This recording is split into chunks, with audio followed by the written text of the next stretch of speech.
Mayong adlaw mga ka-low carb. Mao kini ang atong maiden program sa ato ang programa, ang Gertrudes Marketing, ang inyong katambayayong sa mayong panglawas. Health is wealth.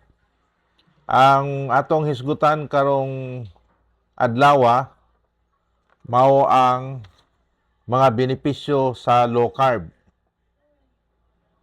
Kung mangutana mo unsa man ning low carb, alang sa mga wala pa masayod niini gawa sa mga low carbers na, ang mga benepisyo niini, ang low carb diet mao ni ang pagpaminos sa pagkaon nga dunay taas og carbohydrates sama sa kanon, pan, pasta, tamis o guban pa, asukal, soft drinks, juices,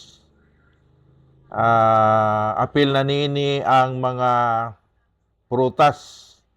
Ano na daghang posible nga benepisyo sa atong lawas kung kita mag low carb diet. Number 1, mao ang pagpaubos sa timbang. Kay gamay ra ang carbs, dili paspas mosaka ang insulin, mas dali makagamit ang lawas sa stored fats isip energy.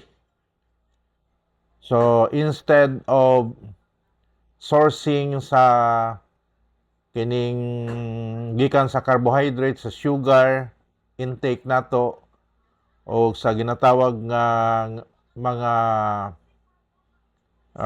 tamis nga atong ginakaon, glucose, ang atong lawas karon, ang ato ang system sa atong panglawas kung mag low carb ta, mo shift na ngadto sa stored fats, no, as a source of energy.